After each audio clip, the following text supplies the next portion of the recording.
Tonight's story is a quiet journey through history, made for you to simply listen to as you drift off to sleep.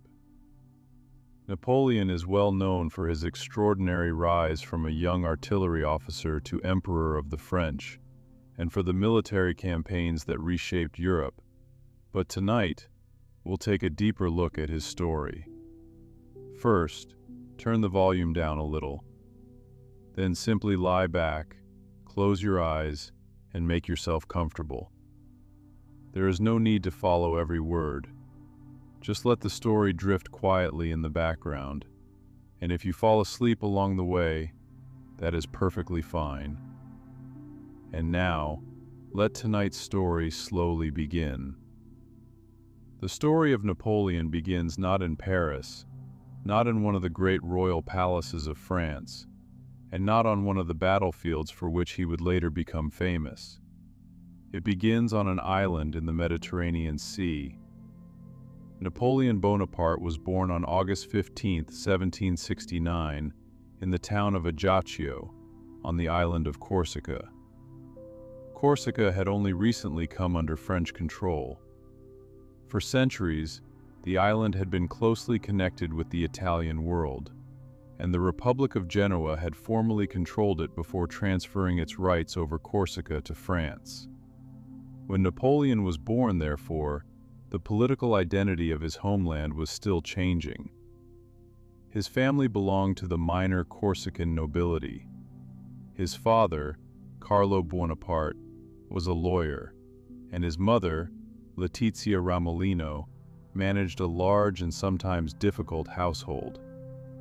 Napoleon was one of 8 children who survived infancy. The family possessed social standing, but they were not wealthy in the manner of the great aristocratic families of France. This distinction would matter. Napoleon grew up knowing that his family had a name and a place in society, but also knowing that advancement would require effort, education, connections, and opportunity. His original name reflected his Italian and Corsican background. He was born Napoleone di Buonaparte, although in later years he increasingly used the French form by which the world remembers him today, Napoleon Bonaparte. His childhood also unfolded in the shadow of Corsican politics. Before Napoleon's birth, Corsican leader Pasquale Paoli had led a movement for independence. Napoleon's father had at one time supported Paoli, but after French control of the island was established, Carlo adapted to the new political reality and entered into relations with the French administration. That decision helped create opportunities for his children. Through his father's connections and the family's recognized noble status, the young Napoleon was able to obtain support for an education in mainland France. And so, while still a boy, he left the island of his birth. He was only around 10 years old. Imagine, if you like, the distance that must have seemed to exist between Corsica and the schools of France at that time. It was not simply a journey across water. For a young boy, it was also a journey from one language and culture into another. Napoleon spoke with a Corsican accent. French was not his first language, and throughout his youth his written French could contain unusual spellings and constructions. At school, he was different from many of the boys around him. He came from an island that had only recently become French. He was not from one of the richest families, and he carried with him an identity that was still partly Corsican and Italian. These differences may help explain something about the young Napoleon's character, although we should be careful not to turn childhood experiences into simple explanations for everything that came later. What we do know is that he read extensively. History interested him. Geography interested him. Mathematics interested him. And mathematics in particular was extremely useful for a young man preparing for a career in artillery. Artillery was becoming increasingly technical. An officer needed to understand angles, distances, trajectories, terrain, movement, logistics, and the relationship between mathematics and physical force. Napoleon proved well suited to this kind of thinking. At the military school at Brienne, Napoleon spent several formative years preparing for the life of an officer. He later moved to the École Militaire in Paris. The school stood in the capital of one of Europe's most powerful monarchies. At this point, there was little reason for anyone to imagine that this Corsican student would one day govern France itself. He was training to serve the monarchy, not replace it. In 1785, Napoleon completed his studies and became a second lieutenant in the French artillery. He was still only 16. That same year brought a difficult change to his family. His father died, reducing the family's income and increasing the responsibilities felt by the young officer. Napoleon entered the army at a moment when France was approaching a profound crisis. The kingdom of Louis XVI was burdened by financial problems. Arduous about taxation, privilege, political representation, and royal authority were becoming increasingly difficult to resolve. Napoleon could not yet know how completely these problems would transform his own life. For several years, he served as a junior artillery officer, spending time in places such as Valence and Auxonne. He read widely and continued thinking about Corsican affairs. And then, in 1789, the French Revolution began. The political structure of France started to change with astonishing speed. The Estates General was summoned. The National Assembly emerged. The Bastille fell. Privileges associated with the old feudal order were challenged and abolished. The Declaration of the Rights of Man and of the Citizen announced new ideas about citizenship and legal equality. The monarchy gradually lost authority. For an ambitious young officer, the revolution created both danger and opportunity. Under the old system, advancement in the army had often depended heavily on aristocratic birth and connections. The revolution disrupted that hierarchy. Many officers left France. Others lost their positions. New armies needed capable men. Talent, political reliability, and success could suddenly move a person upward with remarkable speed. Napoleon initially remained deeply interested in Corsica. Pasquale Paoli, the independence leader whom Napoleon had once admired, returned to the island. But relations between Paoli and the Bonaparte family deteriorated. Napoleon increasingly identified himself with the French revolutionary cause, while Paoli moved in a different political direction. Eventually, the conflict became so serious that the Bonaparte family had to leave Corsica. In 1793, they fled to mainland France. This was an important turning point. The young man who had once thought of himself strongly in Corsican terms was now increasingly tied to France. And France was at war. The revolution had frightened the monarchies of Europe.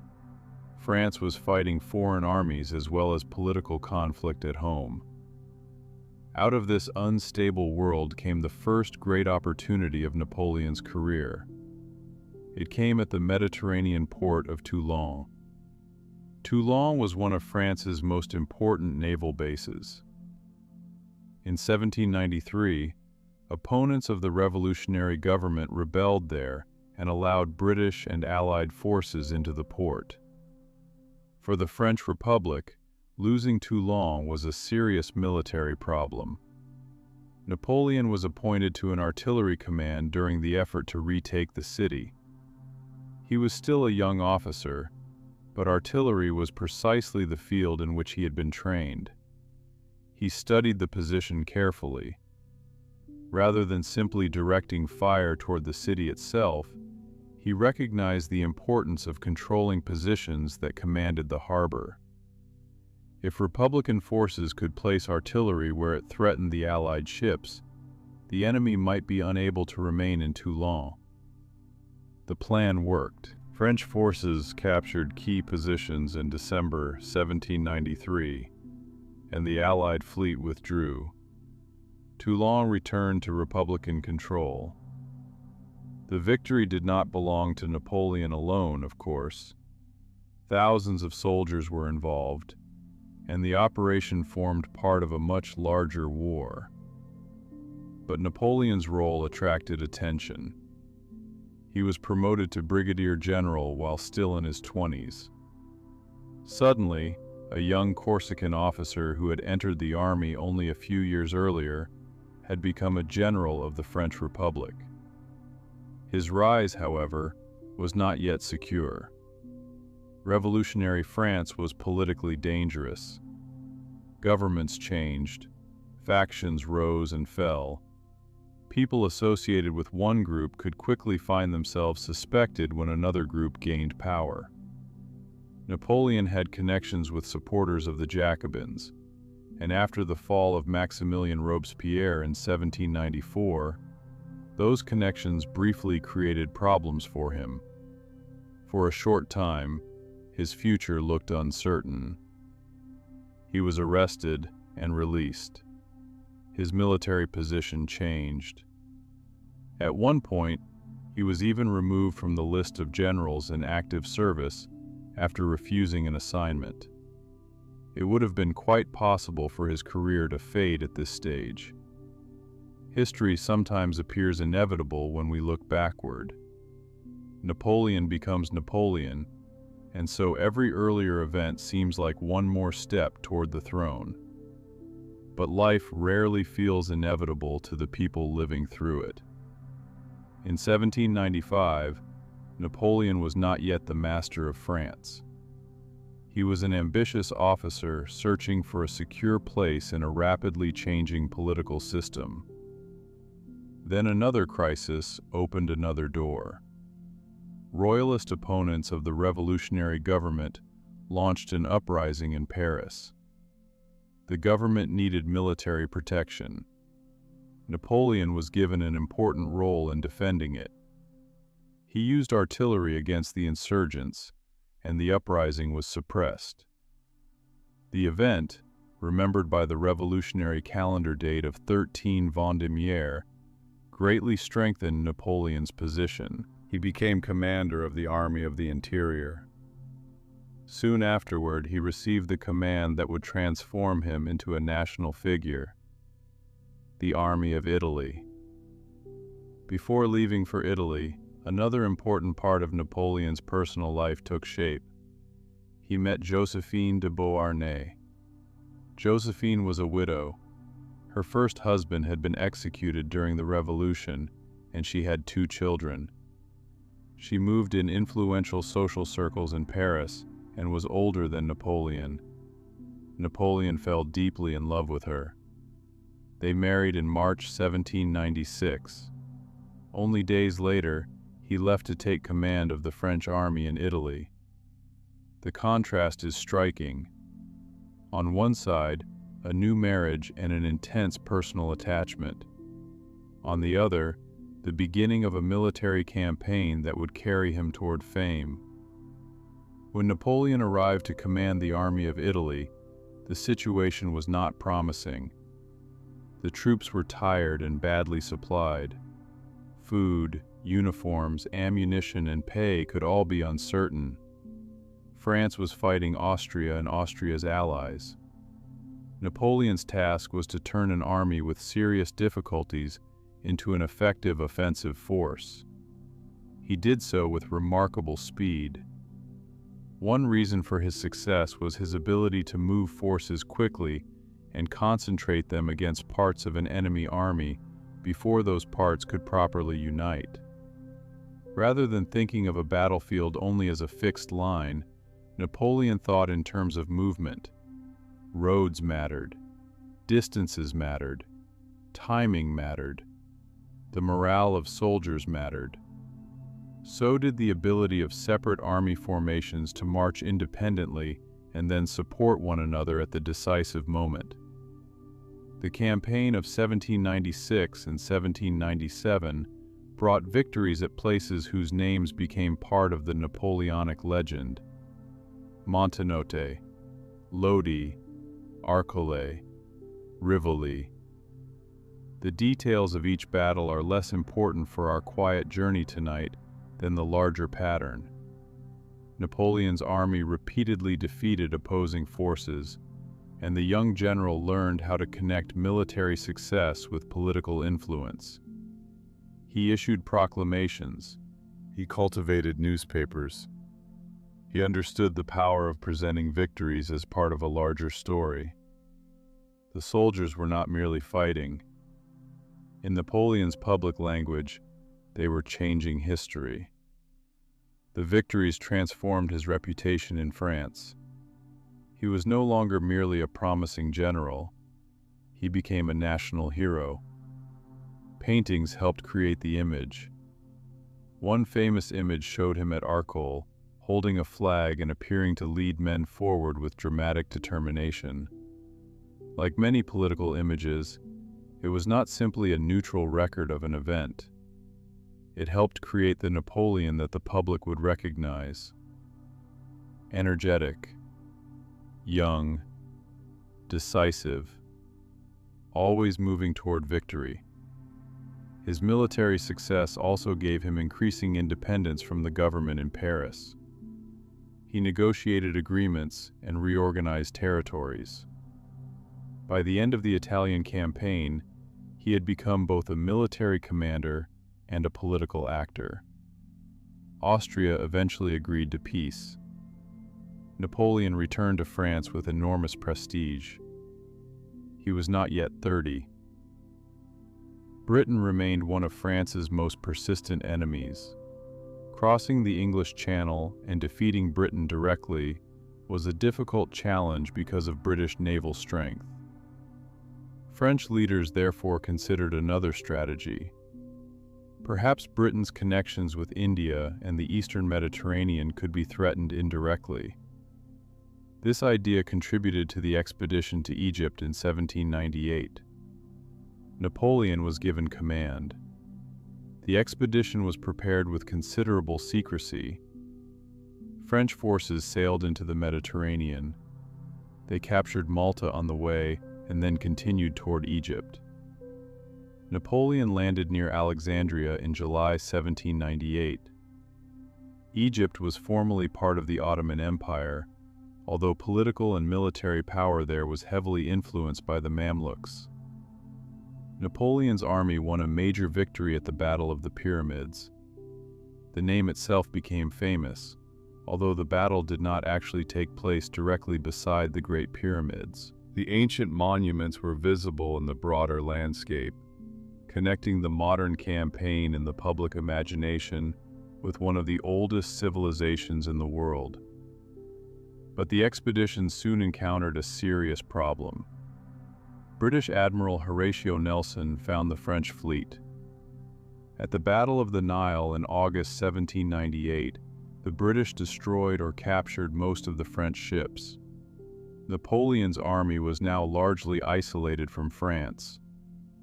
The Egyptian expedition therefore became something strange and complicated. Militarily, the French won important battles on land. Strategically, however, they were in a difficult position. And the expedition was about more than soldiers. Napoleon had brought scientists, engineers, artists, scholars, and other specialists. They studied Egyptian geography, plants, animals, architecture, monuments, and antiquities. Their work eventually contributed to the enormous Description de l'Égypte, one of the major scholarly products associated with the expedition. During the French presence in Egypt, a French soldier also discovered the object that became known as the Rosetta Stone. The stone would later prove crucial to the decipherment of ancient Egyptian hieroglyphs. Napoleon himself did not decipher the stone, and the British later obtained it, but the discovery occurred within the intellectual and military world created by the expedition. So the Egyptian campaign carried several stories at once. There was the story of military ambition. There was the story of European imperial competition. There was the story of scholarly investigation. And there was also the story of suffering. The climate was difficult for European troops. Disease spread. Long marches across dry landscapes exhausted soldiers. Napoleon led an expedition northward into Syria and Palestine. French forces captured several towns, but the campaign became increasingly severe. At Jaffa, French forces committed brutal acts, including the execution of prisoners. Napoleon then failed to capture Acre. Disease and military resistance weakened the expedition. Eventually, he returned to Egypt. In July 1799, he defeated an Ottoman force at Abu Qir. But news from Europe was becoming increasingly important. France was again under military pressure. The political situation in Paris was unstable. Napoleon decided to leave Egypt and return home. He left much of his army behind. In France, his reputation had survived the expedition far better than one might expect from the strategic difficulties that had developed. The public still associated him with victory, and when he arrived in Paris, he entered a government that was losing authority. Another opportunity was appearing. This one would carry him beyond the army. France in 1799 was governed by the Directory. The Directory had been created after the more radical phases of the Revolution, but by the end of the decade it faced serious problems. War continued. The economy had been unstable. Political conflict remained intense. Royalists opposed the Republic from one side. Radical revolutionaries challenged it from another. Many French citizens were tired of uncertainty. Some political leaders began looking for a stronger executive government. Napoleon's name entered their plans. He was famous. He was a general. He had public support. And, importantly, he had soldiers who respected him.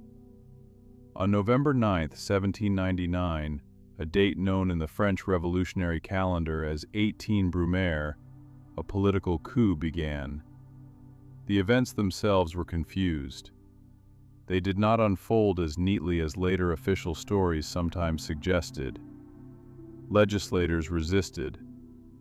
At one stage, Napoleon faced a hostile reception, but military pressure eventually ended the existing government. The Directory disappeared. A new system, the consulate, replaced it. 3 consuls formally held executive power. In reality, the first consul, Napoleon Bonaparte, quickly became dominant. The general had become the ruler of France. He was 30 years old. This moment is essential to understanding Napoleon. His story is not only the story of battles. From 1799 onward, it is also the story of government, administration, law, finance, education, religion, public works, policing, censorship, and the continuing question of what remained of the revolution after one man had concentrated so much power in his own hands. Napoleon's government promised stability.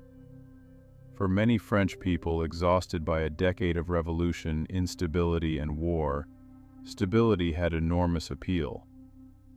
The new constitution created institutions and legislative bodies, but effective executive authority rested heavily with the first consul. Public votes, or plebiscites, were used to demonstrate popular support, although the official results were not always reliable and could be manipulated. Napoleon was not restoring the old Bourbon monarchy, at least not yet. But neither was he governing as a liberal parliamentary democrat. He was constructing a centralized state in which efficiency and authority were closely connected. In some ways, he preserved achievements of the revolution. In other ways, he limited revolutionary political freedoms. This mixture would become one of the defining features of his rule. One of Napoleon's first priorities was to establish control throughout France. The country was divided into departments created during the Revolution.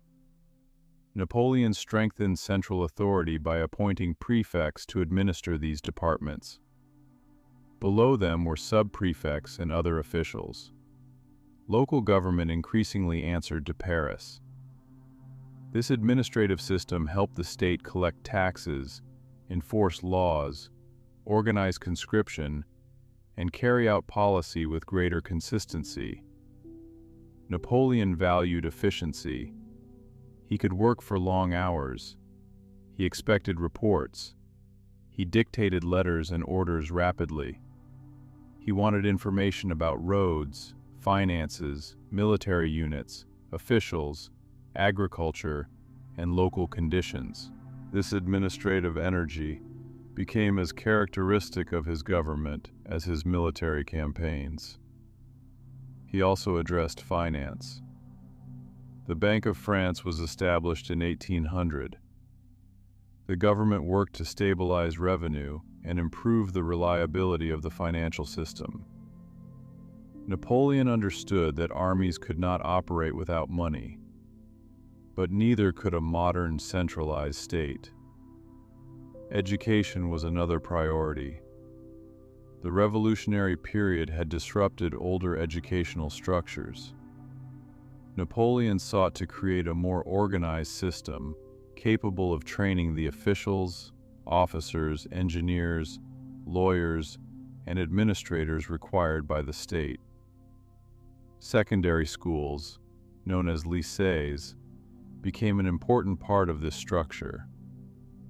The system emphasized discipline and a curriculum useful for public service.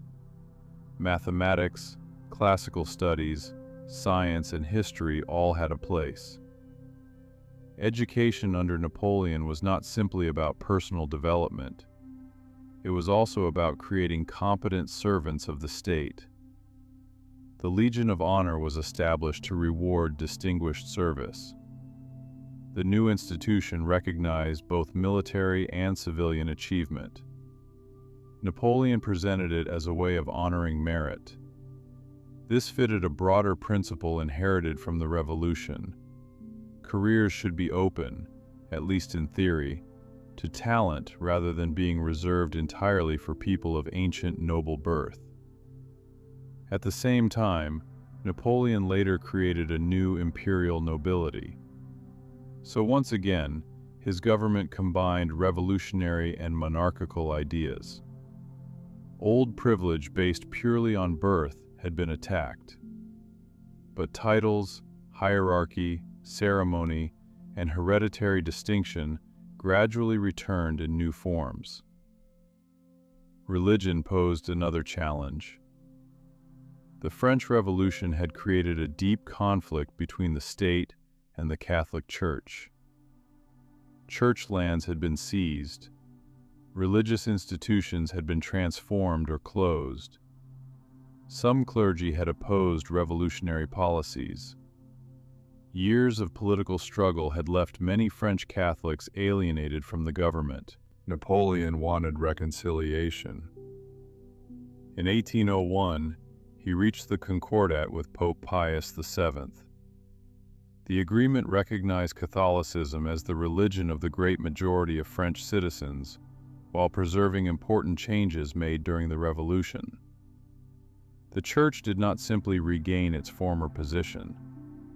The state retained significant control. But the settlement helped reduce one of the most bitter divisions created during the previous decade. Napoleon was less interested in restoring the old religious order than in creating social peace. For him, religion could contribute to stability.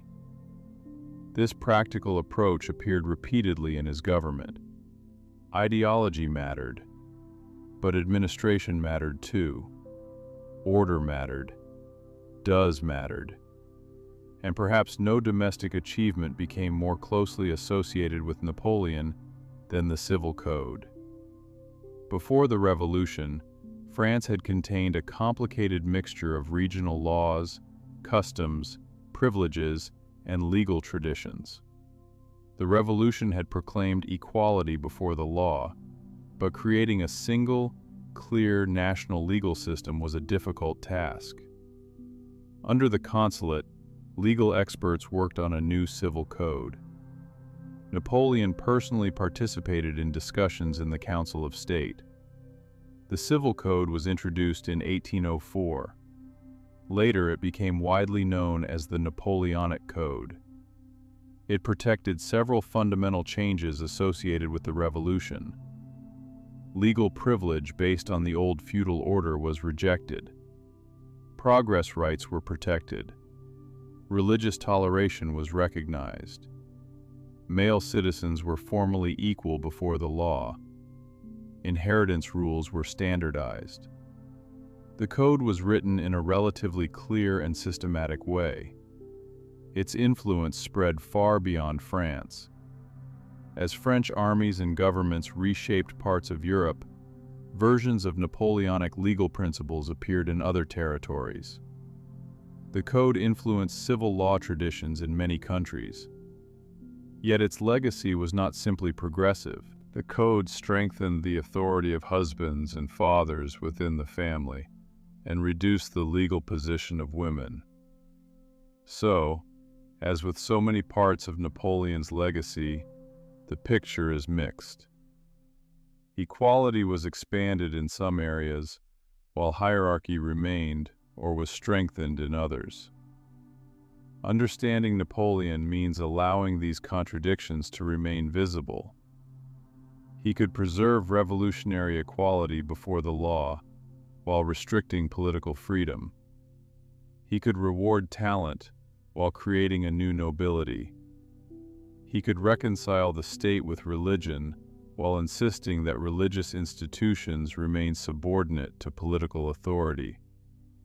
He could modernize administration, while concentrating enormous power in himself. While Napoleon reorganized France, war remained close. In 1800, he crossed the Alps into northern Italy. The campaign led to the Battle of Marengo in June. The battle was difficult and at moments dangerous for the French, but by the end of the day, Napoleon had achieved a victory. Austria eventually accepted peace. In 1802, France and Britain signed the Treaty of Amiens. For a brief period, Europe experienced something resembling general peace after years of revolutionary warfare. The peace did not last. But the pause gave Napoleon another opportunity to strengthen his government. It also allowed travelers to move between Britain and France again for a time. People came to see the man who had become one of the most famous figures in Europe. His public image continued to grow. Portraits increasingly presented him not only as a general, but as a statesman. The famous pose with one hand placed inside the waistcoat, now strongly associated with Napoleon, was not evidence of a mysterious illness or a uniquely personal habit. It was a conventional pose that could suggest composed and dignified leadership. The visual message was clear. The restless young revolutionary general was becoming the stable ruler. In 1802, Napoleon was made first consul for life. The Republic still formally existed, but the distance between a life consulship and hereditary monarchy was becoming smaller. Meanwhile, events across the Atlantic were shaping the future of North America. France had regained Louisiana from Spain. Napoleon initially imagined rebuilding a larger French presence in the Americas. But events in the Caribbean changed the calculation.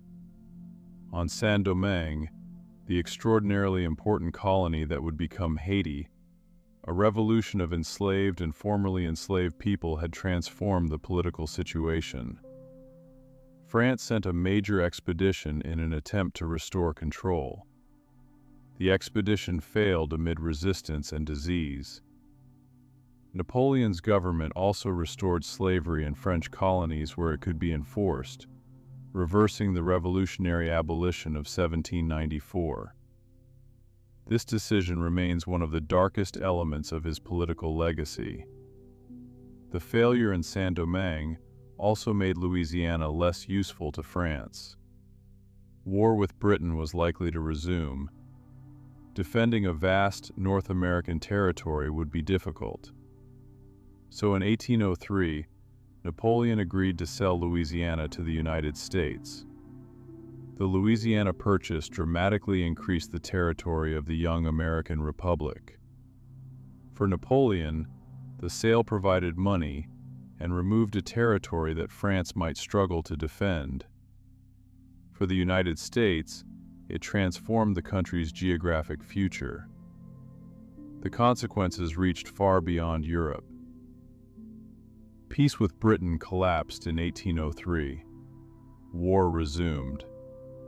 Once again, Napoleon considered an invasion of Britain. A large French army gathered near Boulogne on the Channel coast. For months, and then years, British observers feared that French troops might cross the water. Napoleon needed naval control, even if only temporarily, for such an invasion to succeed. That proved impossible. British naval power remained formidable.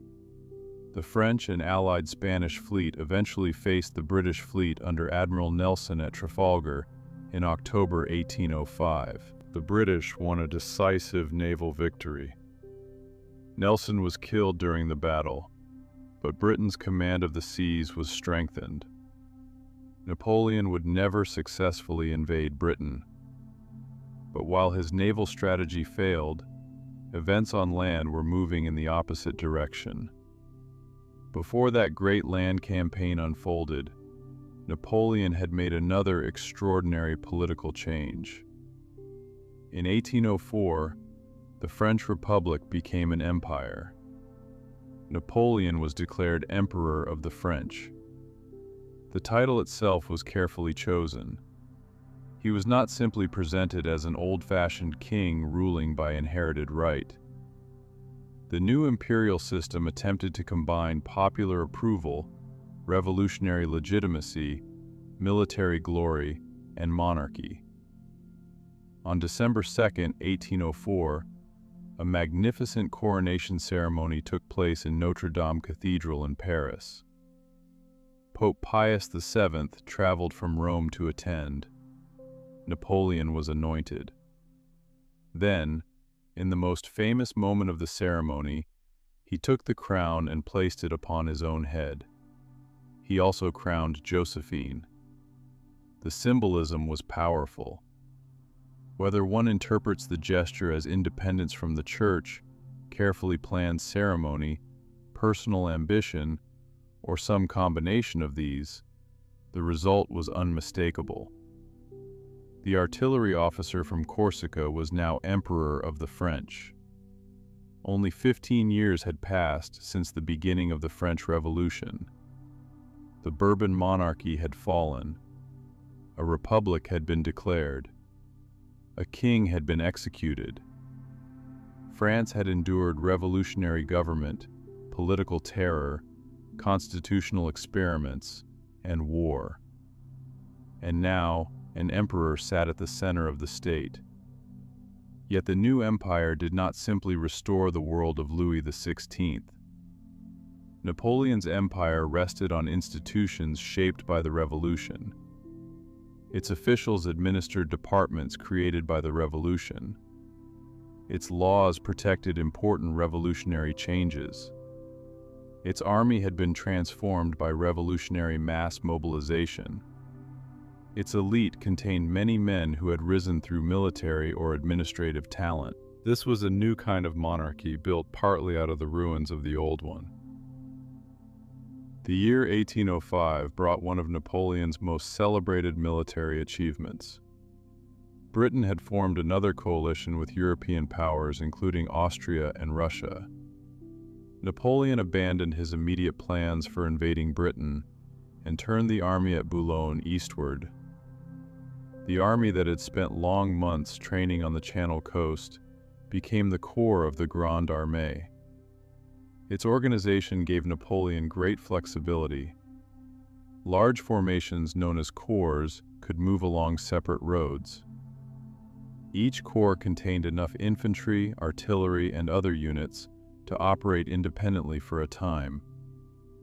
They could spread out while marching and then concentrate for battle. This reduced pressure on individual roads and made rapid movement possible. The French advanced toward the Danube. At Ulm, an Austrian army was surrounded and forced to surrender. Napoleon then continued east. Vienna fell to the French. But Russian and Austrian forces remained in the field. The decisive meeting came near the town of Austerlitz on December 2nd, 1805, exactly 1 year after Napoleon's coronation. The battle is often described as Napoleon's masterpiece. He deliberately allowed his enemies to believe part of his position was weak. The Allied army moved to exploit that apparent weakness. Napoleon then struck at the center. French forces seized the Pratzen Heights, dividing the Allied army. By the end of the day, Napoleon had won an overwhelming victory. The political consequences were enormous. Austria sought peace. The balance of power in Central Europe shifted. In the following year, the Holy Roman Empire, an institution that had existed in various forms for around 1,000 years, came to an end. Napoleon organized a group of German states into the Confederation of the Rhine under his protection. An old European political structure disappeared. A new one emerged. The map of Europe was being rewritten. Napoleon also held the title King of Italy. Relatives and trusted associates began receiving thrones and territories. His brothers would rule in various parts of Europe. The Bonaparte family was becoming a dynasty. But the rapid growth of French power also created new enemies. Victory did not produce lasting peace. Instead, each expansion of Napoleon's influence encouraged other powers to consider how that influence might be reduced. Prussia entered the war against Napoleon in 1806.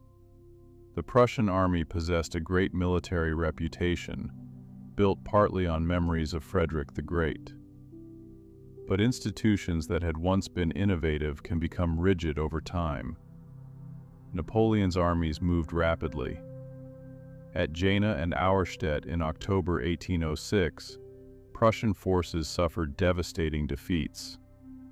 French troops entered Berlin. Napoleon was now dominant across much of continental Europe. From Berlin, he issued a decree intended to strike at the enemy he had still been unable to defeat directly: Britain. The Berlin Decree declared a blockade against British trade. It formed the foundation of what became known as the Continental System. Napoleon hoped that if European ports stopped trading with Britain, the British economy would suffer enough to force the government to negotiate. It was economic warfare on an enormous scale. Britain responded with its own restrictions. British naval power allowed it to interfere with ships trading with territories controlled by Napoleon. Napoleon answered with additional regulations, including the Milan Decree. Neutral trading nations found themselves caught between the two great powers. The United States was among them.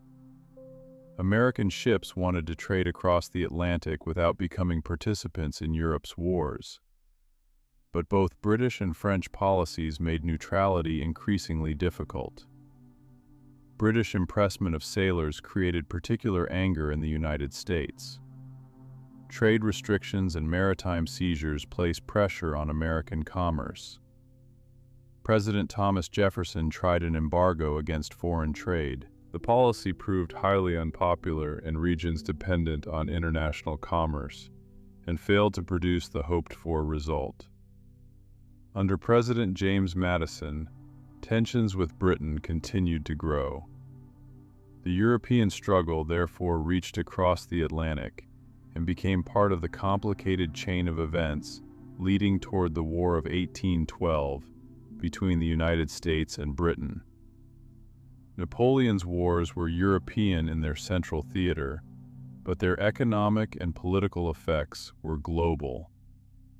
Ships in the Atlantic, merchants in American ports, colonies in the Caribbean, governments in the Mediterranean.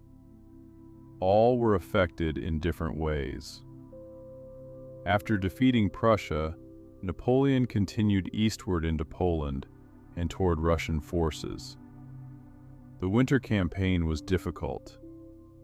At Eylau in February 1807, French and Russian armies fought a bloody battle that produced no clear, decisive result. For a commander whose reputation had become closely connected to quick and brilliant victories, Eylau was a warning that not every battle could be another Austerlitz. The struggle continued. In June 1807, Napoleon defeated the Russian army at Friedland. Tsar Alexander I agreed to negotiate. Napoleon and Alexander met near the town of Tilsit. A famous meeting took place on a raft in the middle of the Niemen River, symbolically placing the two emperors between their armies and territories. The resulting treaties brought France and Russia into an uneasy partnership. Prussia paid a much heavier price. It lost large territories and was subjected to occupation and financial burdens.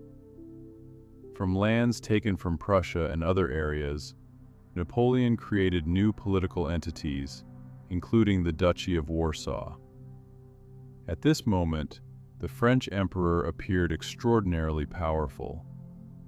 From the Atlantic coast deep into Central Europe, governments either belonged directly to his empire, were allied with him, or had been created under French influence. Yet the appearance of stability concealed serious weaknesses. The continental system was difficult to enforce. Trade found alternative routes. Smuggling continued. Countries that depended on commerce resented the restrictions. Britain remained at sea, protected by the Royal Navy and connected to overseas markets. And Napoleon's attempt to make the economic blockade effective would pull him more deeply into other countries. One of those countries was Portugal. Portugal had long commercial connections with Britain and was reluctant to enforce Napoleon's blockade fully. French troops entered the Iberian Peninsula. At first they moved with Spanish cooperation, but Napoleon soon intervened directly in Spanish dynastic politics. The consequences would be disastrous. Spain in 1808 was ruled by the Bourbon dynasty. A political crisis developed between King Charles IV and his son Ferdinand. Napoleon summoned members of the Spanish royal family to Bayonne. There, both were pushed aside. Napoleon then placed his brother Joseph on the Spanish throne. From Napoleon's point of view, installing a trusted family member may have seemed like a way of bringing Spain securely into the French imperial system. Instead, it produced widespread resistance. An uprising began in Madrid on May 2, 1808. Resistance spread. The French faced not only conventional armies, but local fighters who attacked occupying forces and then disappeared. The Spanish term guerrilla, meaning a small war, entered wider international usage through this conflict. The Peninsular War became a long and exhausting struggle. British troops also entered the peninsula, eventually led by Arthur Wellesley, the future Duke of Wellington. Portugal became an important base for British operations. French armies won battles and occupied cities, but controlling the entire peninsula proved extremely difficult. Napoleon himself went to Spain in late 1808 and achieved rapid military successes. Yet he could not remain there permanently. Other threats demanded his attention. The war continued after he left. Spain became what Napoleon would later recognize as one of the great drains on his empire. Men and money were consumed year after year. French control remained incomplete. Civilian populations suffered. Reprisals and atrocities hardened resistance. The Spanish painter Francisco Goya later created some of the most haunting visual records associated with this period.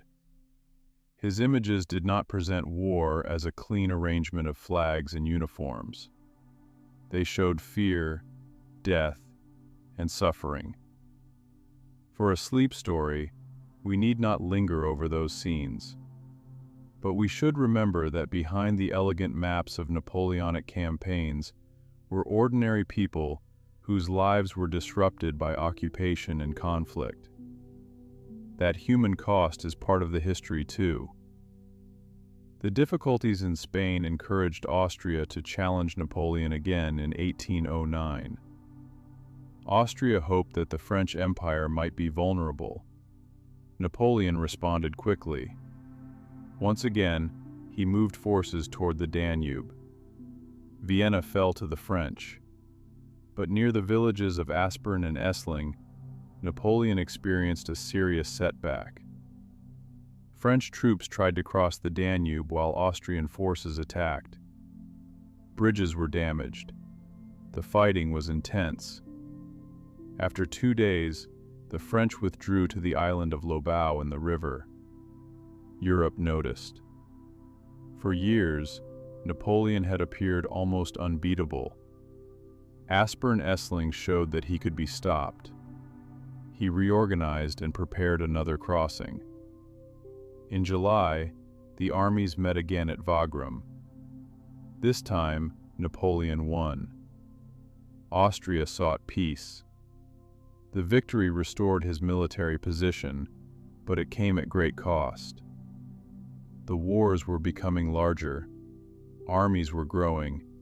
Casualties were increasing. Victory no longer seemed effortless. And Napoleon was beginning to think more seriously about the future of his dynasty.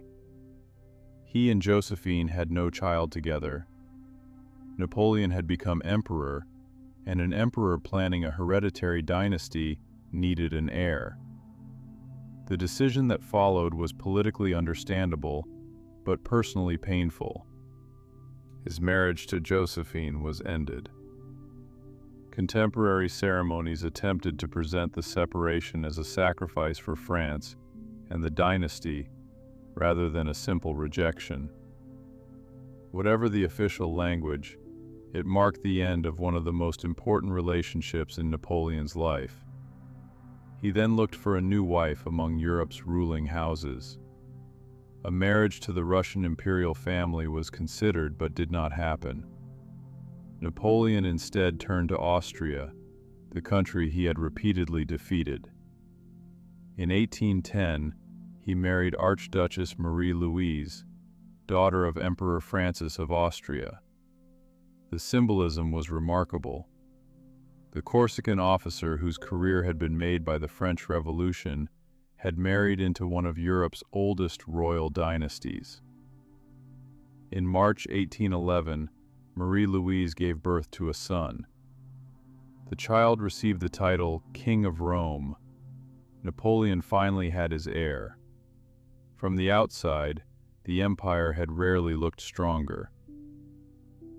Around 1810 and 1811, Napoleon's influence reached its greatest extent. France itself had expanded far beyond its earlier borders. The Netherlands was absorbed. Parts of northern Germany and Italy were directly incorporated. Other territories were ruled by members of Napoleon's family or allied governments. The Confederation of the Rhine covered much of Germany. The Kingdom of Italy was connected directly to Napoleon. The Duchy of Warsaw looked to France. Switzerland existed under strong French influence. At this high point, Napoleon directly or indirectly controlled a very large portion of continental Europe's population. Yet an empire can appear strongest just when its internal difficulties are becoming most serious. The continental system remained unpopular and difficult to enforce. Different regions of the empire had different economic interests. French policies often favored France at the expense of allied or occupied territories. Taxes and conscription created resentment. National feeling was strengthening in some areas, partly in opposition to French domination. The Spanish War continued. Britain remained undefeated, and relations with Russia were deteriorating. Tsar Alexander increasingly disliked the economic consequences of the continental system. Russian merchants and landowners wanted access to trade. The Duchy of Warsaw worried Russia because it raised the possibility that some form of independent Poland might reappear. Napoleon's marriage to an Austrian princess altered the diplomatic balance. Napoleon, meanwhile, suspected Russia of moving away from the alliance created at Tilsit. Neither ruler fully trusted the other. Gradually, compromise became more difficult. Napoleon began preparing an enormous army. The target was Russia. It would be the largest military undertaking of his career, and it would change everything. In 1812, soldiers from across Napoleon's empire and allied states gathered for the campaign. The Grande Armée that moved eastward was multinational. French soldiers formed its core, but there were also Poles, Germans, Italians, Dutchmen, and troops from other parts of Europe. Napoleon had assembled hundreds of thousands of men. Numbers vary depending on exactly which units are counted, but the invading force was enormous by the standards of the period. In June 1812, the army crossed the Niemen River into the Russian Empire. Napoleon hoped for a decisive campaign. His earlier victories had often followed a recognizable pattern: move rapidly, bring the enemy to battle, defeat the principal army, occupy an important capital or political center, force negotiations. In Russia, that pattern failed. Russian armies withdrew. They fought, but they also gave ground. The farther Napoleon advanced, the farther his army moved from its supply bases. Distance itself became an enemy. Roads were poor. Horses died. Food became harder to obtain. The summer heat could be exhausting. Disease spread. Soldiers fell behind. Napoleon had invaded with a vast force, but the army was shrinking even before the great battle he wanted had taken place. There were clashes at places such as Smolensk. Still, the Russians continued retreating. Finally, in September, a major battle was fought near the village of Borodino, west of Moscow. The Battle of Borodino was one of the largest and hardest-fought battles of the Napoleonic era. Napoleon's army held the field afterward.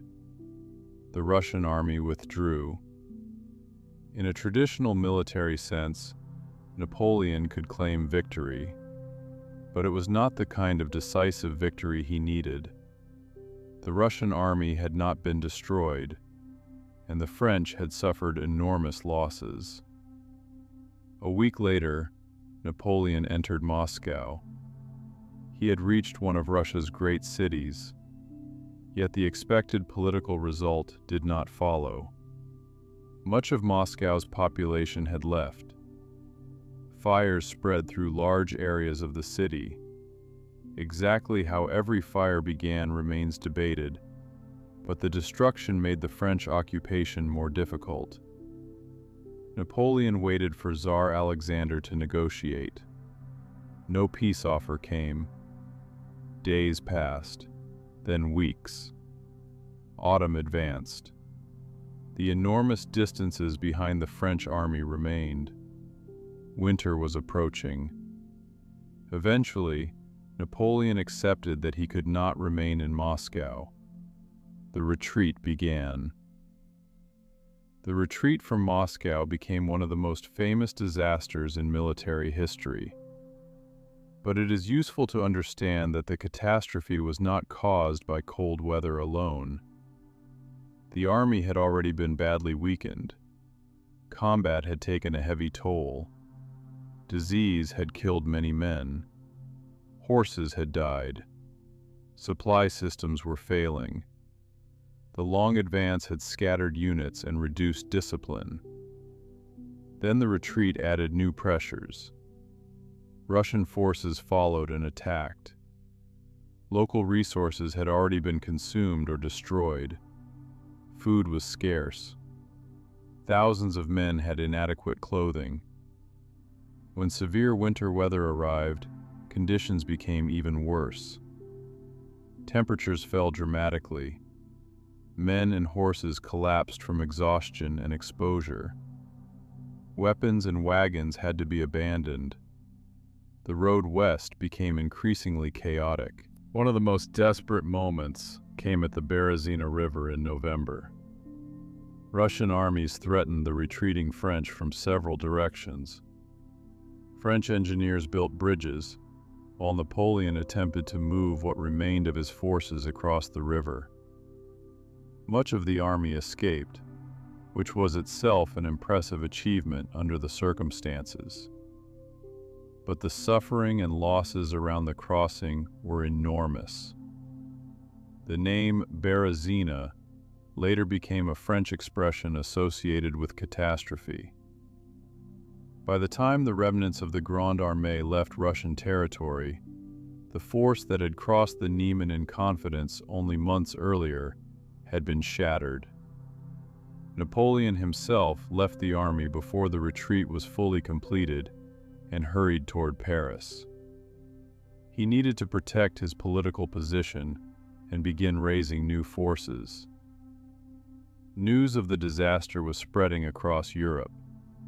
Countries that had feared challenging him now saw an opportunity. The aura of invincibility had been broken. Russia had not simply survived the invasion, it had transformed the balance of power. In 1813, Napoleon rebuilt an army with astonishing speed. France still possessed enormous administrative resources. Conscription brought young men into the ranks. Veterans and officers provided experience. But replacing soldiers was easier than replacing trained cavalry horses, experienced non-commissioned officers, and the highly practiced formations lost in Russia.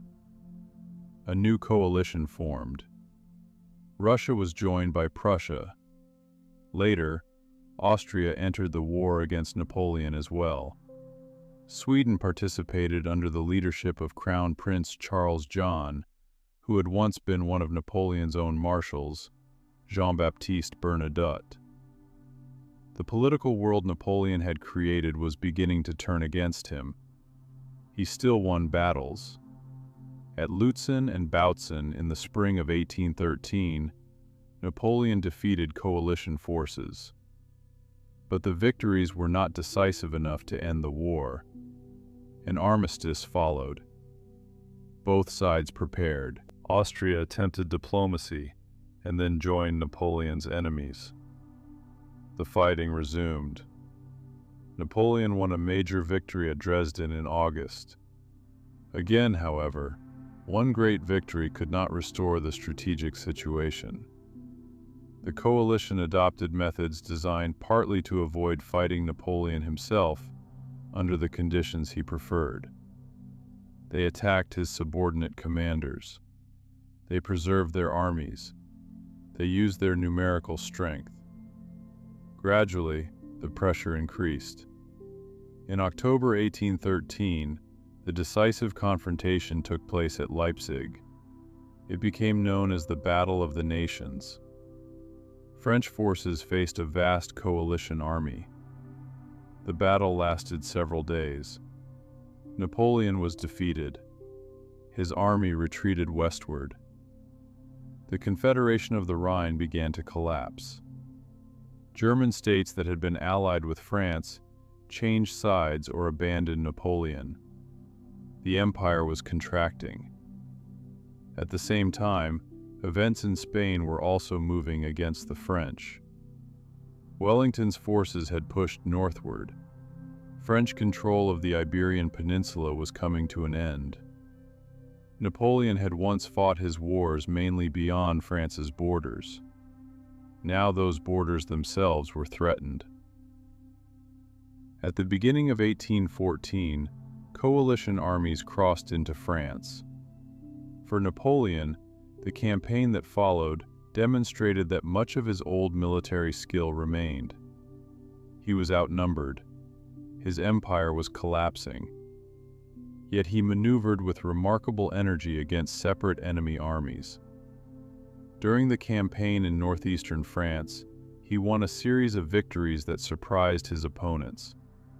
At times, it seemed possible that his ability to move quickly and strike isolated forces might delay the coalition long enough to create a political opportunity. But the overall situation was too difficult. Napoleon had fewer troops. France was exhausted after years of war. The coalition could replace losses more easily, and the enemy leaders increasingly understood that capturing Paris might be more important than chasing Napoleon's army. Coalition forces moved toward the capital. Paris surrendered at the end of March 1814.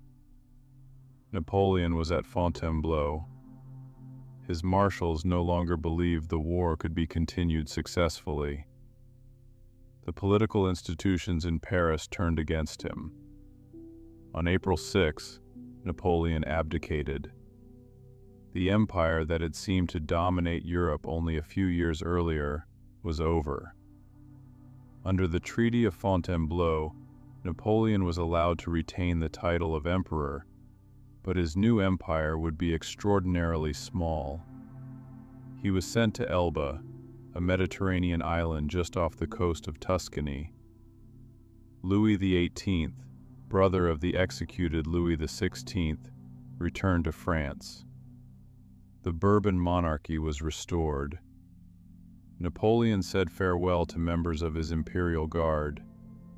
Then he traveled south. The journey was not always comfortable. In some areas, crowds that disliked him gathered along the route. Eventually, he reached the coast and sailed to Elba. On May 4, 1814, Napoleon arrived on the island. Imagine the contrast. Only a short time before, his decisions had influenced governments from Madrid to Warsaw. Now his territory was a small Mediterranean island. Yet even on Elba, Napoleon remained Napoleon. He began reorganizing the administration. He considered roads, agriculture, mines, finances, and public works. The habit of government continued. His mother and sister Pauline spent time on the island, but his wife, Marie-Louise, and his young son did not join him. Josephine, meanwhile, died in France in May 1814. Napoleon was deeply affected by the news. For a time, Europe appeared to have moved beyond him. Diplomats gathered in Vienna to negotiate a new political order.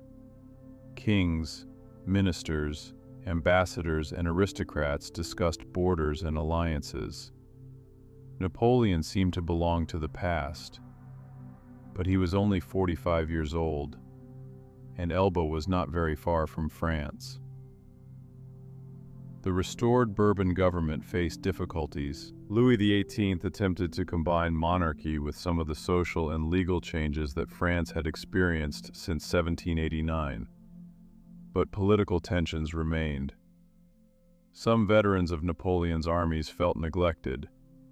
Some people feared the return of old aristocratic privilege. Others welcomed the Bourbons and wanted nothing more to do with Napoleon. France was divided. Napoleon received reports from the mainland. He also had personal reasons for concern. Money promised to him under the Treaty of Fontainebleau was not arriving reliably. There were rumors that the Allies might move him farther away from Europe, perhaps to a distant Atlantic island. Napoleon decided to act. On February 26, 1815, he left Elba with a small force of roughly 1,000 men. He landed on the coast of southern France on March 1st. The government declared him an outlaw. Troops were sent to stop him. What followed became one of the most dramatic political returns in European history. Napoleon did not march directly through strongly royalist areas. Instead, he moved inland through the mountains. The route later became famous as the Route Napoleon. As he advanced, soldiers sent against him began joining him. One famous confrontation occurred near Grenoble. Royal troops blocked the road. Napoleon approached. According to the tradition that grew around the event, he presented himself directly to the soldiers and challenged them to fire upon their emperor if they wished. Whether every word later attributed to him was spoken exactly as remembered is less important than what happened. The soldiers did not stop him. Many joined him. The pattern continued. Master Ney, who had promised the king that he would bring Napoleon back, ended up joining his former commander. Louis XVIII left Paris. On March 20th, Napoleon entered the capital. He had retaken power without fighting a major battle. The restored period became known as the 100 Days. The name is approximate rather than mathematically exact, but it captures the briefness of Napoleon's final return. He knew that the political world of 1815 was not the world of 1804. He could not simply recreate the empire at its height. He promised constitutional changes and attempted to present his government in a more liberal form. But the European powers did not intend to leave him in power. Austria, Britain, Prussia, Russia, and their allies prepared for war. Napoleon had returned to France. Now he had to survive the response. Large coalition armies were mobilizing. Napoleon understood that if they all entered France together, his chances would be poor. He therefore chose an offensive strategy. British-led and Prussian armies were already positioned in what is now Belgium. If Napoleon could move quickly between them, defeat one and then the other, he might alter the political situation before larger Austrian and Russian forces arrived. The logic resembled earlier Napoleonic campaigns. Speed, concentration, separate the enemy, strike before they can unite. In June 1815, Napoleon moved north. The opening operations created uncertainty among the Allies. On June 16th, French forces fought the Prussian army under Field Marshal Gebhard Leberecht von Blücher at Ligny. Napoleon won. The Prussians retreated, but they were not destroyed. That detail would become crucial. At the same time, another French force fought British and Allied troops at Quatre Bras. The result did not produce the decisive separation Napoleon needed. The Duke of Wellington withdrew toward a defensive position south of Brussels near the village of Waterloo. Napoleon followed. The weather had turned wet. Heavy rain fell. The ground became muddy. On June 18, 1815, the Battle of Waterloo began. Napoleon faced Wellington's army positioned along a ridge. Prussian forces were recovering to the east and moving toward the battlefield. Napoleon needed to defeat Wellington before the Prussians could arrive in strength. French attacks struck different parts of the Allied line. There was fighting around fortified farm complexes, including Hougoumont and La Haye-Saint. Infantry advanced. Cavalry charged. Artillery fired. Hours passed. Wellington's army held. Then Prussian troops began reaching the battlefield. Napoleon now faced increasing pressure. Late in the day, he committed part of the Imperial Guard, the elite soldiers whose reputation had become inseparable from his own. The attack failed. The French army began to retreat. Waterloo was over. Napoleon had lost his last major battle. It is tempting to imagine history turning entirely on one afternoon. In reality, the political and military forces against Napoleon were already enormous. Even a victory at Waterloo would not necessarily have guaranteed his long-term survival. Russian and Austrian armies were still approaching. But defeat at Waterloo removed any realistic possibility of maintaining his rule. Napoleon returned to Paris. On June 22, 1815, he abdicated for the second time. This time, there would be no nearby island kingdom. Napoleon hoped he might travel to the United States. For a short time, that possibility seemed to exist. He moved toward the Atlantic coast, but British ships made escape difficult. Eventually, Napoleon placed himself in British hands. He boarded HMS Bellerophon. Crowds gathered when the ship later reached the English coast. Napoleon was one of the most famous people alive. Many Britons had spent years reading newspapers and caricatures that portrayed him as their country's great enemy. Now the former emperor was physically close to Britain, but he would not be allowed to remain there. The British government and its allies remembered Elba. They had no intention of giving Napoleon another opportunity to return. A much more remote place was chosen, St. Helena. The island lay in the South Atlantic Ocean, far from Europe and more than 1,000 miles from the west coast of Africa. It was a place from which escape would be extraordinarily difficult. In October 1815, Napoleon arrived. He was accompanied by a small group of loyal followers. For a man whose life had been defined by movement, St. Helena represented a final confinement. No more marches across Europe. No more armies gathering on distant roads.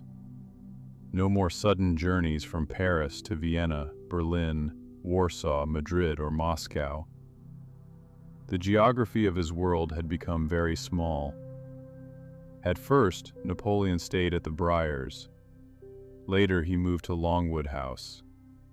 The location was exposed to wind and often damp. Napoleon complained repeatedly about the conditions. He also developed a difficult relationship with the British governor, Sir Hudson Lowe. Disputes arose over money, visitors, titles, surveillance, and the rules of Napoleon's captivity. Napoleon insisted on being treated as an emperor. The British government generally regarded him simply as General Bonaparte. Even the question of a name became political. The empire had ended, but Napoleon was unwilling to act as if the years of imperial power had never existed. Life on St. Helena developed its own rhythms. Napoleon received visitors. He read. He walked when his health and the weather permitted. He dictated accounts of his campaigns and memories of his political career. He talked about the revolution. He talked about battles. He talked about former allies and enemies. He discussed what he believed he had done correctly and what others had done incorrectly. Through these conversations, Napoleon participated in shaping the story that later generations would inherit. This is important.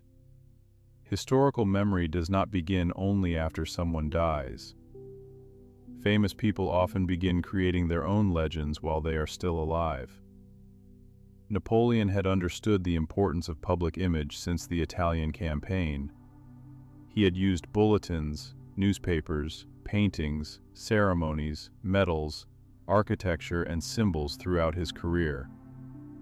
On St. Helena, he had lost control of France, but he had not lost the ability to tell his story.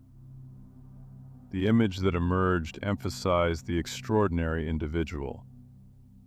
The young soldier of the revolution, the brilliant general, the lawgiver, the man who had risen through talent, the emperor surrounded by old monarchies determined to destroy him. This version of the story could be deeply attractive. It helped create what later became known as the Napoleonic legend. But there were other stories too. Spanish families remembered occupation and war. Germans remembered French domination and conscription. Russians remembered the invasion of 1812. Haitians remembered Napoleon's attempt to restore French control and slavery. Political opponents remembered censorship and authoritarian rule. European monarchists remembered a revolutionary general who had overturned dynasties. French veterans remembered military glory and hardship. Civil administrators remembered institutions that endured long after the empire disappeared. There was never just one Napoleon. There were many Napoleons in historical memory. The heroic general, the dictator, the reformer, the conqueror, the revolutionary heir, the emperor who ended part of the revolution, the modernizer, the destroyer. Different generations emphasize different versions, and even today, historians continue debating the balance. Napoleon's health gradually declined on St. Helena. By 1817, those around him were increasingly concerned. He became less active. He spent longer periods indoors. In his final years, his condition worsened. By early 1821, he was seriously ill. He prepared his will. He expressed the wish that his remains might someday rest on the banks of the Seine among the French people. On May 5, 1821, Napoleon died. He was 51 years old.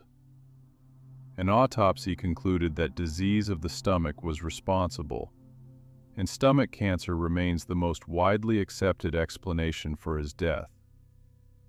Later theories suggested arsenic poisoning after arsenic was detected in samples of his hair, but arsenic exposure was not unusual in the 19th century, and the evidence has not displaced stomach cancer as the principal explanation accepted by historians and medical researchers.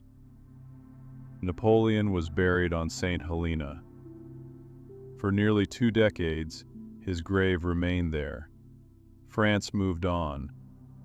The Bourbon monarchy was eventually overthrown again in 1830. Napoleon's reputation continued to grow in popular culture. Veterans remembered him. Prints and books circulated. Political movements used his image. And in 1840, the French government arranged for his remains to be returned from St. Helena. The event became known as the Return of the Ashes, although Napoleon's body had not actually been cremated. His coffin was transported to France. Crowds gathered. The remains were eventually placed at Les Invalides in Paris, beneath the Great Dome. There Napoleon rests today. The boy from Ajaccio had crossed the Mediterranean once more. This time, there would be no army, no campaign, no throne to recover, only memory. Perhaps this is a good place to consider why Napoleon remains so difficult to place into a single historical category. If his story were only a story of military conquest, his name would still be famous. But his influence extended far beyond the battlefield. Consider the state he helped build. Napoleon centralized administration. The prefectural system strengthened the relationship between Paris and France's departments. Government became more standardized. Officials were expected to carry out policy efficiently. The Council of State played an important role in drafting legislation. The Bank of France became an enduring institution. The state developed systems of taxation and financial administration that were more reliable than those that had existed during some periods of the Revolution. Education was reorganized. Lycées helped train future officials, officers, and professionals. The baccalaureate and structures developed under Napoleon influenced French education for generations. The Legion of Honor survived every change of regime and remains one of France's most important national decorations. Most famously, the Civil Code remained. Kings returned. Napoleon fell. A second French Empire later appeared and disappeared. Republics followed. But the influence of the Napoleonic legal system continued. This tells us something important about political power. Battles can change borders quickly. Institutions can shape daily life much longer. A military victory might determine who governs a city for a few years. A legal code can influence marriage, inheritance, property, contracts, and courts for generations. The quiet legacy of administration may be less dramatic than Austerlitz or Waterloo, but it can be more enduring. Napoleon's military influence also lasted. He did not invent every method associated with Napoleonic warfare. Many developments had begun before him. The French Revolution had already transformed recruitment and military organization. Earlier theorists had discussed mobility and concentration. The core system developed from existing ideas. Napoleon's achievement lay partly in combining, expanding, and using these methods with extraordinary effectiveness. His armies could move quickly. Separate corps could travel on different roads. Each could survive independently for a limited period. Then they could concentrate.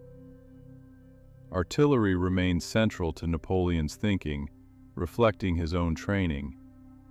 Cavalry provided reconnaissance, screening, and shock action. Infantry remained the largest component, and behind all of it stood organization. Maps, boards, supply, roads, staff work, messengers, schedules. Military history often focuses on dramatic moments when soldiers meet on a battlefield. Napoleon himself understood that battles began long before that moment. Where were the enemy armies? How quickly could they move? Which roads could they use? Where could food be obtained? Which river crossings mattered? Could two enemy armies be separated? Could one corps hold long enough for another to arrive? Again and again, speed and concentration helped him defeat opponents who sometimes possessed equal or greater total strength. His enemies learned. They reorganized their armies. They studied French methods. They became more careful about offering Napoleon the decisive battle he wanted. By 1813 and 1814, the coalition was fighting a commander whose methods were no longer mysterious. In this sense, Napoleon helped transform his own enemies. Success forced them to adapt.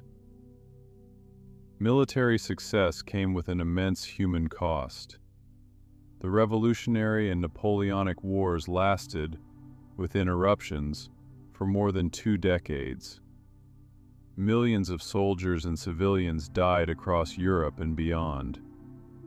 Exact totals are difficult to determine, and historians use different methods of calculation.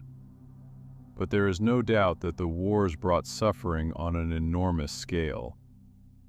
Conscription pulled young men away from villages and towns. Armies consumed food and supplies. Horses were requisitioned. Taxes rose. Trade was disrupted. Cities were occupied. Families waited for letters that sometimes never arrived. Napoleon's armies could carry legal and administrative changes into conquered territories, including the abolition of some feudal restrictions. But those same armies could also impose heavy financial demands and military recruitment. Modernizing reforms and imperial exploitation could exist side by side. This is why simple descriptions of Napoleon as either a liberator or a tyrant are usually inadequate. He could be viewed as a liberator by one group and an occupier by another. Sometimes he could be both in the same place at different times. French rule might abolish an old privilege while introducing a new tax. It might open careers to talent while demanding soldiers for another campaign. It might establish equality before the law for men while reducing political self-government. History rarely stays within the clean categories we create for it later. Napoleon's relationship with the French Revolution is especially complicated. He owed his career to it. Without the revolution, it is extremely unlikely that a young officer from minor Corsican nobility would have risen so rapidly. The revolution broke the old military hierarchy. It opened opportunities. It mobilized enormous armies. It transformed the state. Napoleon preserved several revolutionary achievements. Feudal privilege did not return in its old form. Legal equality among male citizens remained central to the civil code. Property purchased during the revolution remained protected. Religious toleration survived. Careers in government and the military were no longer reserved exclusively for ancient aristocratic families. But Napoleon also restricted political liberties. The press was heavily controlled. Independent newspapers disappeared. Opponents could be monitored, arrested, or exiled. Elections had little direct influence over the executive government. Plebiscites gave the appearance of popular approval, but official totals could be manipulated. Eventually, hereditary monarchy returned. A new nobility appeared. An imperial court developed elaborate ranks and ceremonies. So did Napoleon complete the revolution? End it? Preserve it? Betray it? There is no single answer. Perhaps it is more accurate to say that he transformed it. He took some of its principles, removed others, and placed what remained inside a centralized authoritarian state. The result was neither the France of Louis XVI nor the Revolutionary Republic of 1793. It was something new. There is also the question of Napoleon himself. The popular image is instantly recognizable. A bicorn hat worn sideways, a gray coat, a hand inside the waistcoat, a compact figure standing calmly while armies move around him. British caricatures helped create another image: the tiny, angry Napoleon. The phrase Napoleon complex still appears in modern conversation, usually suggesting that a short person may compensate with excessive ambition. But the famous idea that Napoleon was unusually short is misleading. His recorded height, interpreted correctly using the measurements of the time, placed him around the average for a Frenchman of his era. The image of the tiny emperor was strengthened partly by British satire, and perhaps by the fact that he was often surrounded by tall imperial guardsmen. It is a small example of how propaganda can become memory. The caricature survives even when the historical fact behind it is weak. Napoleon himself was highly conscious of appearance. He could dress magnificently for ceremonies, but on campaign he often favored a relatively simple and recognizable uniform. This made him easy for soldiers to identify. The gray coat and bicorn became symbols. Portraits showed him in carefully chosen poses. Jacques-Louis David painted him crossing the Alps on a rearing horse, calm and commanding amid dramatic mountains. In reality, Napoleon probably crossed the pass on a mule, a much more practical animal for the terrain. The painting was never meant to function like a photograph. It expressed an idea: Napoleon as successor to great conquerors, Napoleon overcoming nature, Napoleon moving forward. Images helped create political authority. Napoleon understood this very well. His personal habits also contributed to the legend. He was known for an exceptional capacity for work. Secretaries could be summoned at unusual hours. He dictated rapidly. He moved from military questions to legal matters, from finances to diplomacy, from road construction to appointments. His memory impressed many contemporaries. He could remember details about military units and individuals after considerable time had passed. He valued speed in decision-making. That speed could be an advantage. It could also lead him to underestimate problems. His confidence grew as victory followed victory. After Austerlitz, Jena, Friedland, and Wagram, it must have become increasingly difficult for those around him to challenge his judgment. Success can create its own danger. A leader who has repeatedly done what others considered impossible may begin to believe that warnings apply only to ordinary people. Russia in 1812 revealed the limits. The enormous distances could not be conquered simply by moving faster. Moscow's occupation did not force Alexander to negotiate. The campaign required logistics on a scale that military brilliance alone could not solve. The continental system similarly showed the limits of imperial command. Napoleon could issue a decree forbidding trade. He could pressure governments to enforce it. But he could not completely control merchants, smugglers, coastlines, consumer demand, or Britain's global trading networks. Power could be enormous without being unlimited. Family played an unusual role in Napoleon's empire. Joseph, his elder brother, became king first of Naples and later of Spain. Louis became king of Holland. Jerome became king of Westphalia. Other relatives received titles and influence. Napoleon seemed to believe that family connections could make the political structure more secure. But relatives did not always behave as he wished. Louis, for example, sometimes tried to protect Dutch interests in ways that conflicted with Napoleon's economic policies. Napoleon eventually absorbed Holland directly into the French Empire. Joseph struggled in Spain, where the population had never invited a Bonaparte king. The attempt to create a family dynasty revealed a contradiction. Napoleon had risen partly because the revolution weakened hereditary monarchy. Then, after gaining power, he tried to build a new hereditary order of his own. His marriage to Marie-Louise took this process even further. Through her, he joined himself to the Habsburg dynasty, one of the oldest ruling houses in Europe. Their son appeared to give the new empire a future. But dynastic planning could not save a political system dependent upon continued military dominance. When Napoleon fell in 1814, Marie-Louise did not follow him to Elba. Their son grew up in Austria. The King of Rome never inherited Napoleon's empire. He died young in 1832.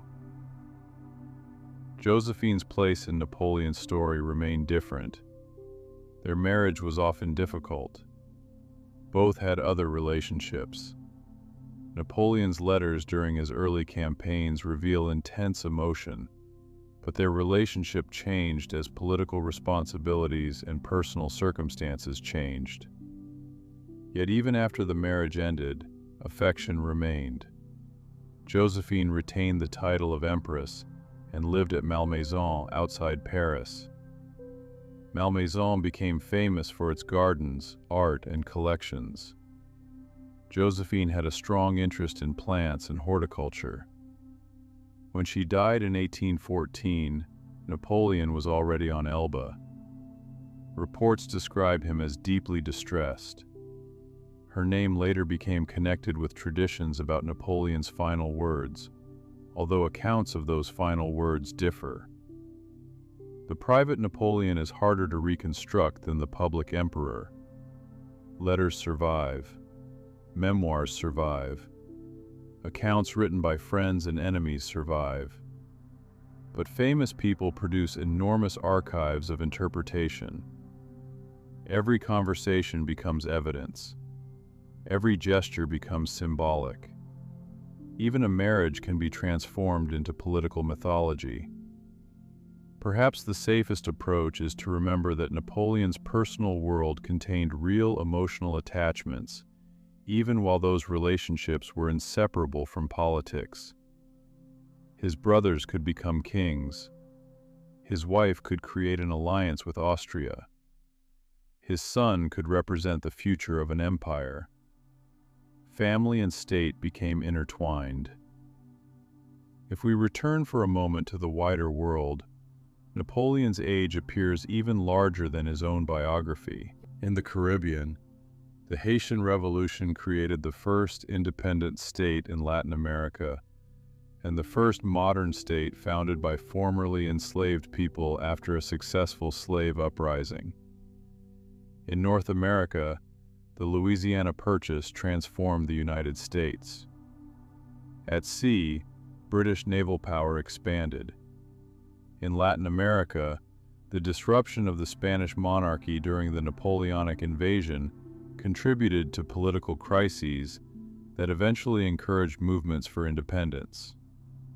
In Germany, the destruction of the Holy Roman Empire and the experience of French rule contributed to new forms of political and national thought. In Spain, resistance to French occupation helped create both guerrilla warfare and debates about constitutional government.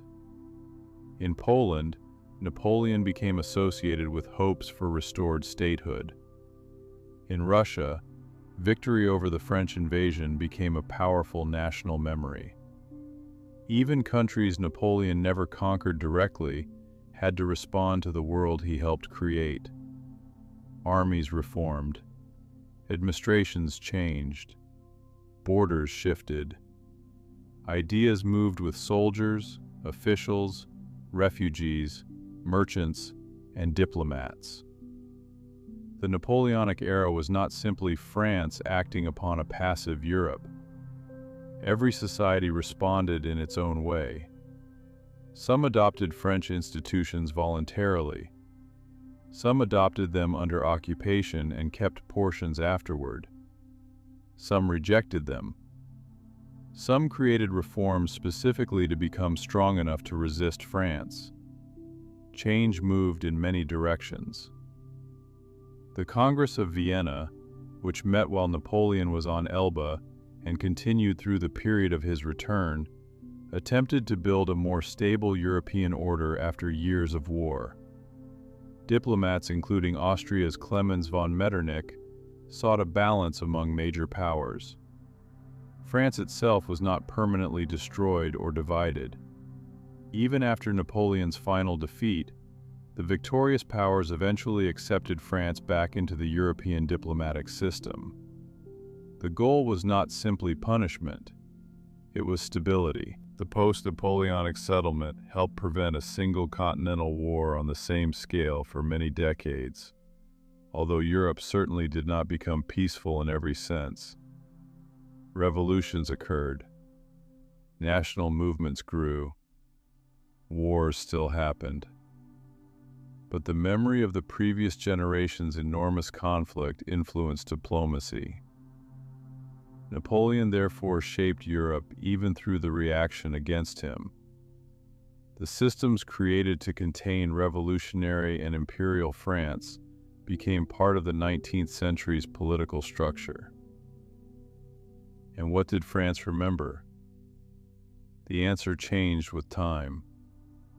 Immediately after Napoleon's fall, the Bourbon monarchy had obvious reasons to reduce the prestige of the former emperor. But memories cannot simply be ordered away. Hundreds of thousands of veterans had served under him. Families possessed stories. Paintings and objects survived.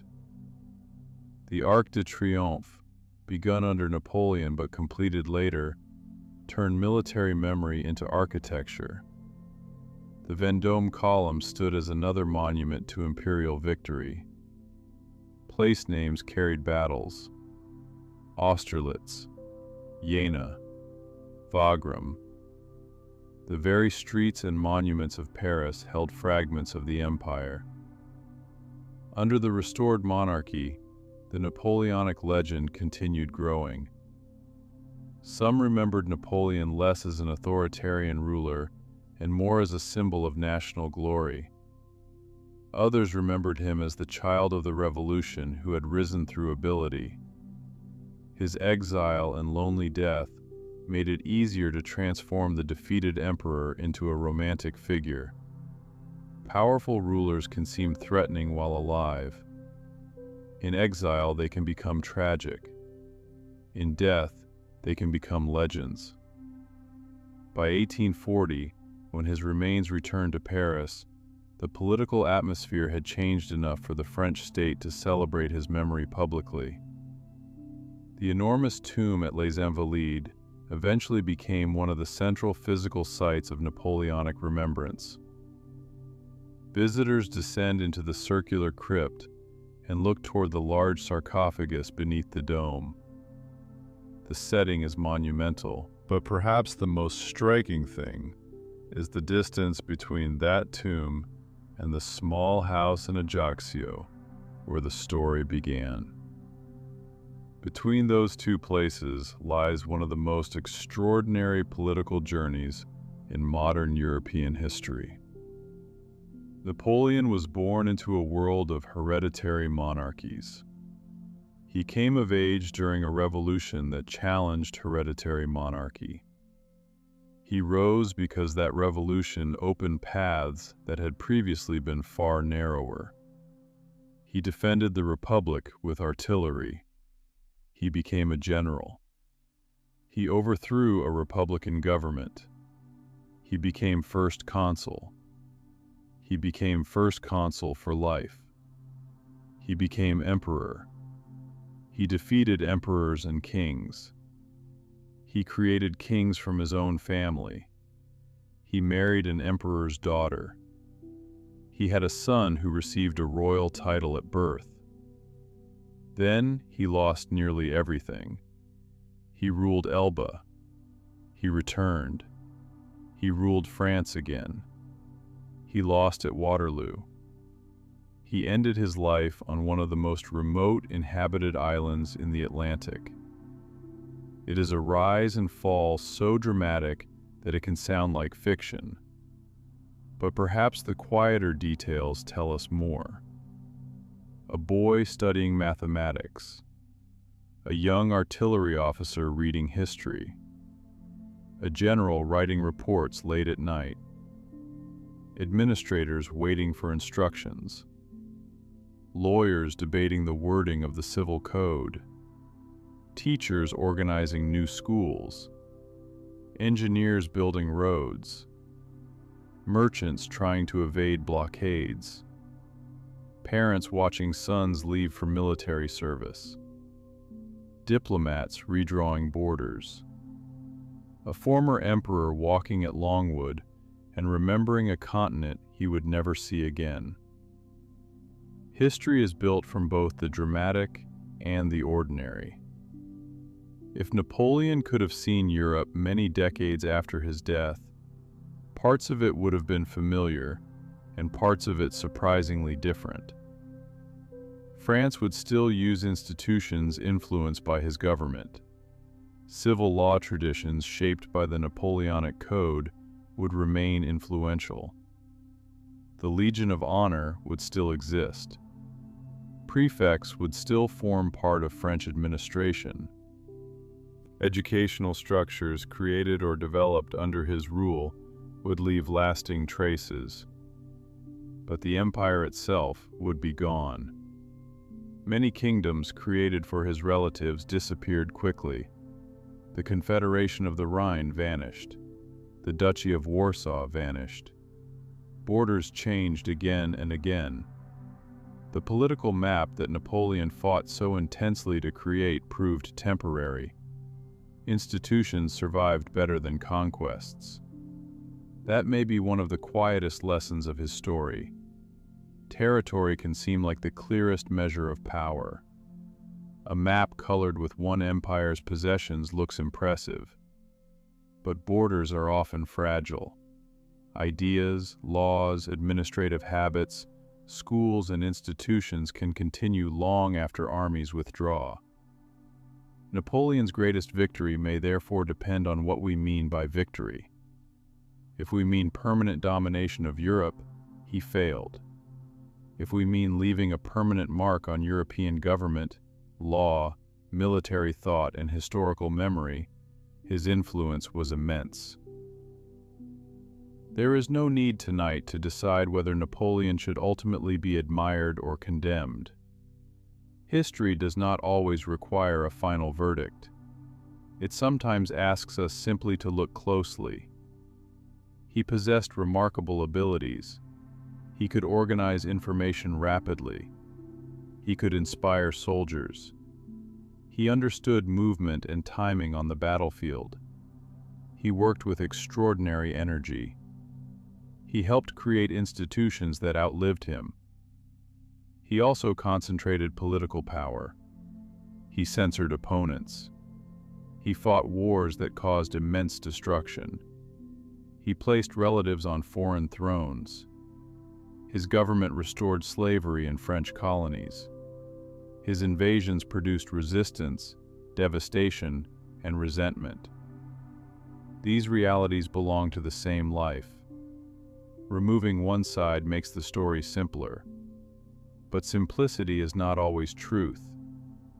Napoleon's achievements were real. So were the costs. His brilliance was real. So were his miscalculations. His reforms mattered. So did his authoritarianism.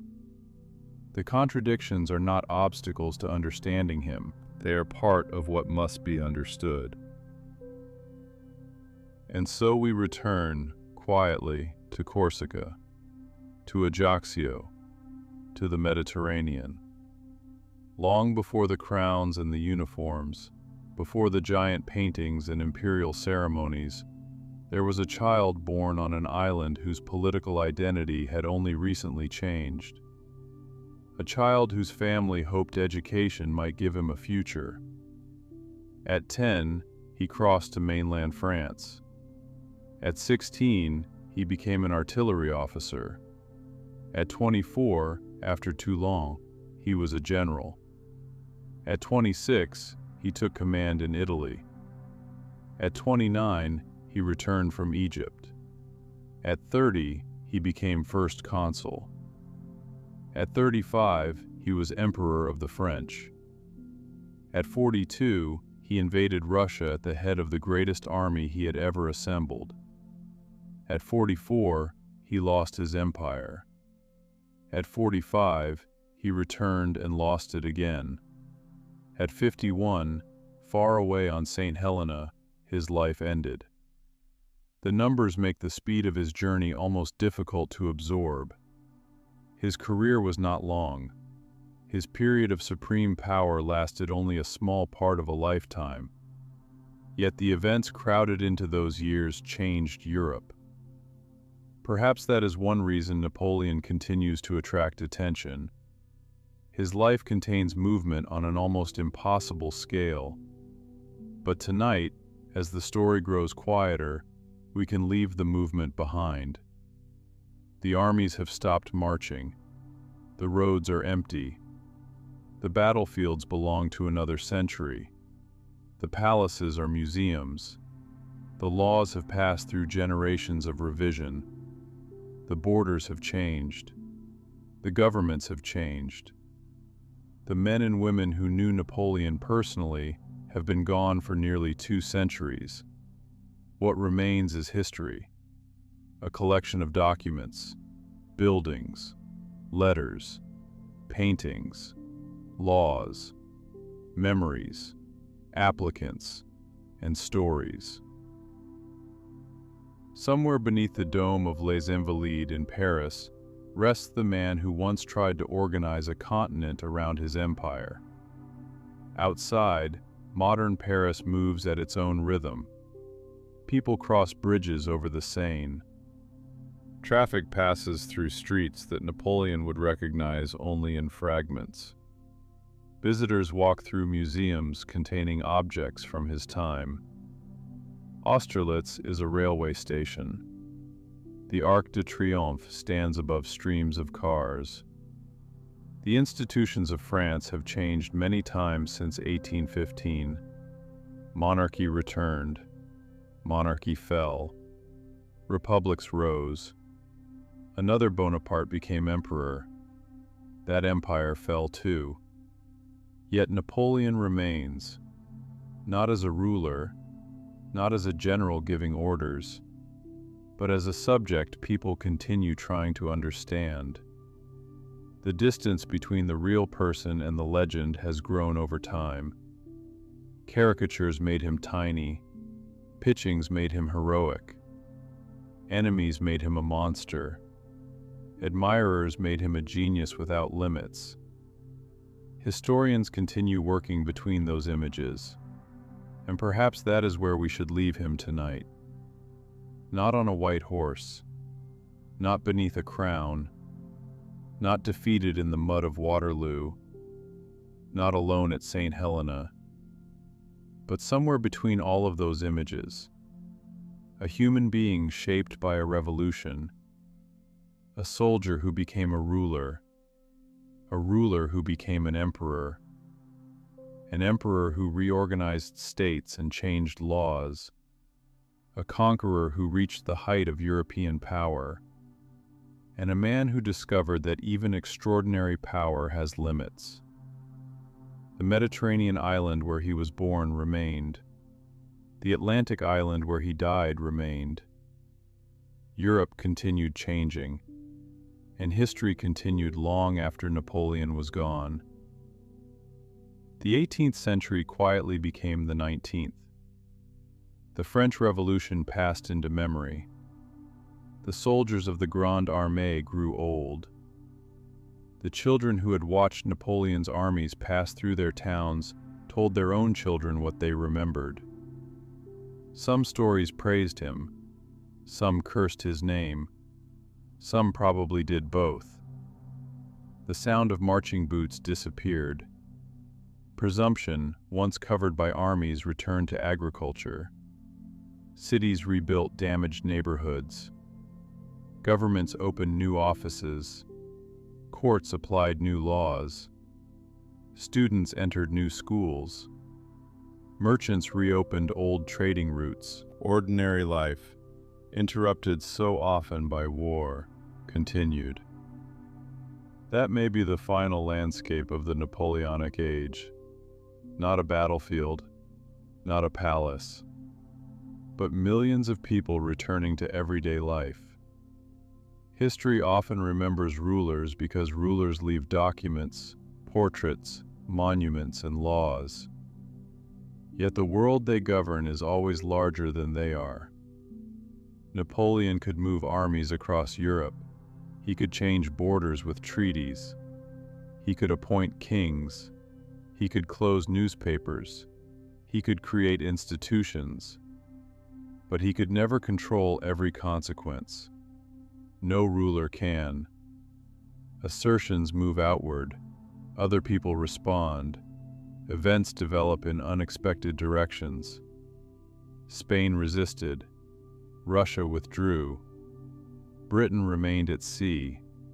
Prussia reformed. Austria changed alliances. American merchants adjusted their trade.